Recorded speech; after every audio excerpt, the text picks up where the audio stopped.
Every day, we wake up to routines, school, work, family. But something lurks beneath the ordinary. Things we don't see silently creeping, drifting through our air, slipping into water, flowing in our blood.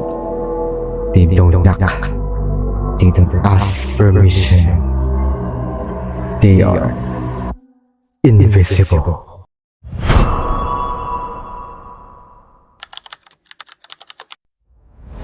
It starts with a cough, a weight on the chest, and a fever that won't fade. But beneath the surface lies a killer, slow, steady, suffocating. Tuberculosis, or TB, is caused by the bacterium Mycobacterium tuberculosis. It spreads through the air, from one pair of lungs to another, often without a sound. It's ancient, it's persistent. Evidence of TB has been found in 4,000-year-old mummies. Yet it wasn't until 1882 that German microbiologist Robert Koch announced its cause.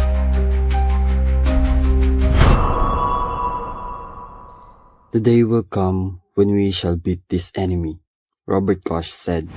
At the time, TB was called consumption, slowly consuming the body, one breath at a time. It was romanticized in literature, feared in real life. Today, it remains one of the world's top infectious killers. Over 10 million people get sick with TB every year. But there is hope. With early detection, antibiotic treatment, and the BCG vaccine, lives can be saved. There was a time when people believed a bad cough meant something supernatural. Maybe it's cursed, they say, or its heartbreak making him sick. But TB isn't a curse. It's caused by a bacteria that spread through the air. Anyone can get it no matter their background. Let's leave behind the old curse. Tuberculosis is real. So is the cure. With the right treatment, it's beatable. A cough is not just a cough. It can be a warning. And with awareness, we can silence TB for good.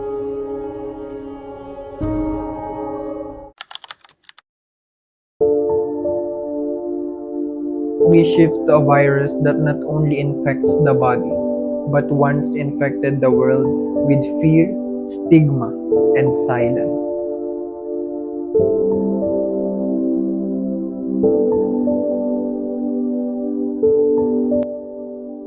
HIV, the human immunodeficiency virus, attacks the body's immune system, leaving it defenseless. Without treatment, it leads to AIDS, or acquired immunodeficiency syndrome. Its origin traces back to chimpanzees in Central Africa. Scientists believe it crossed into humans in the early 20th century, but it wasn't until the 1980s that it made global headlines. At first, the world panicked. Misinformation is spread like wildfire. People with HIV were ignored, feared, even hated. Today, antiretroviral therapy gives people with HIV the chance to live long, full lives, and PrEP. A daily pill can prevent infection entirely. HIV used to be surrounded by fear and misinformation. Some thought you could catch it from toilet seats or by sharing food.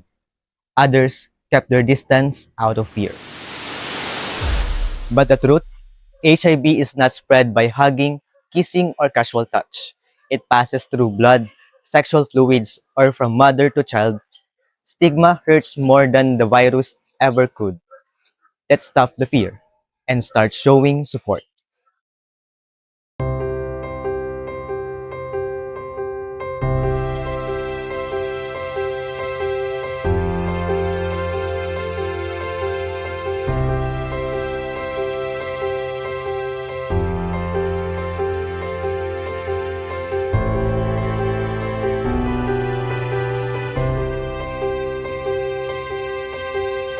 HIV is not a death sentence.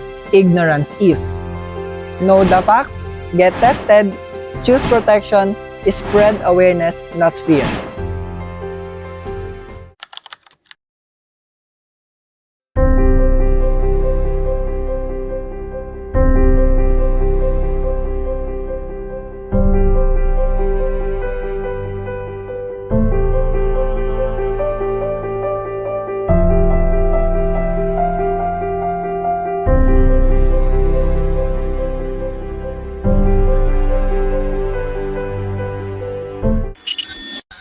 Now we travel not through breath or blood, but through water, the very thing we rely on for life. Cholera is an acute diarrheal disease caused by Vibrio cholerae. It spreads when water or food becomes contaminated with feces. The first cholera pandemic began in India in 1817 and spread rapidly across the globe. Since then, it has caused millions of deaths, often in the poorest, more vulnerable areas. Italian scientist Filippo Pacini first observed the bacteria under a microscope in 1854, but his discovery was ignored. It took years before Robert Koch confirmed it. The disease kills quickly, in extreme cases, within hours, but it is preventable and treatable. Access to clean water, sanitation, and oral rehydration solutions can save lives. Vaccines can stop outbreaks before they start.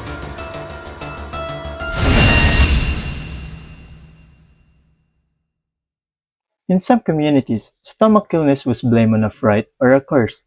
If someone got sick, they said he must have been startled by something bad. But cholera is no mystery. It's caused by bacteria and dirty water or food. Anyone can get it if sanitation is poor.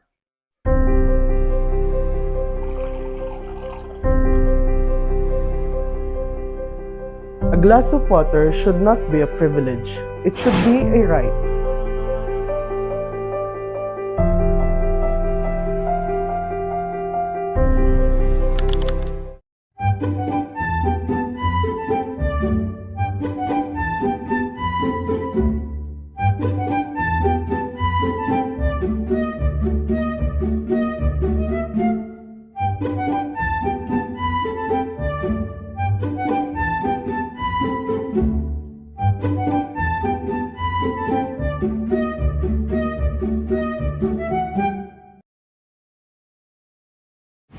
We now face an enemy with wings, tiny, silent, lethal. Dengue fever is caused by the dengue virus and spread by Aedes aegypti mosquitoes. It affects the blood vessels and can lead to hemorrhagic fever and shock. It's known as breakbone fever, a name earned from the intense pain it causes. The virus was first identified in the Philippines and Japan in the 1940s. Today, over 400 million infections occur every year, especially in tropical and urban areas. The battle is ongoing. There's no specific treatment, but there is a vaccine, Dengvaxia, available to those already exposed to the virus. Prevention means destroying mosquito breeding grounds, using nets and repellents, and staying vigilant.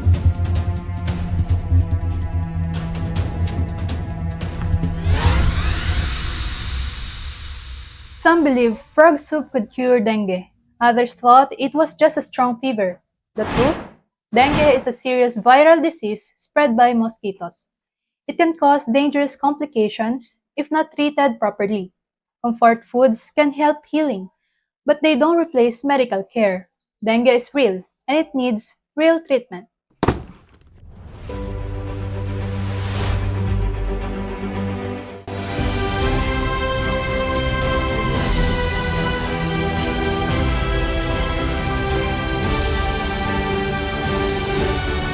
Don't wait for the bite. Act before it lands.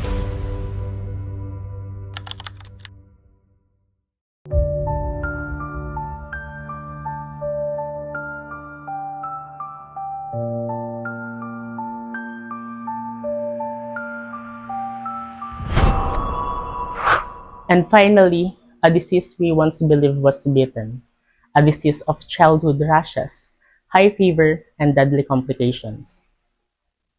Measles is one of the most contagious diseases on Earth, caused by the measles virus. It spreads through the air, infecting the lungs, skin, and immune system. It was first isolated in 1954 by John Enders and Thomas Peebles. Their work led to the MMR vaccine, a breakthrough that once pushed measles to the brink of eradication. But vaccine hesitancy has brought it back, fueled by conspiracy, theories and misinformation. Preventable outbreaks are happening again. People used to think that vaccines for measles cause autism and that everyone must keep sick children indoors, afraid that wind might make things worse. Don't let the breeze in, they warn. But measles spreads through the air, through coughing and sneezing, not wind. And vaccines are the best protection. Forget the rumors. Vaccines don't cause autism. What they do is save lives. Measles can cause blindness, pneumonia, brain swelling, and death. The vaccine is not just a protection, it's a responsibility. 5 diseases, 5 different systems, 1 truth. We are not helpless. Get vaccinated, break the myths, stay informed, use protection, fight the invisible. Because health isn't just personal, it's global. And together, we are stronger than any diseases. Stay safe, stay strong, stay visible.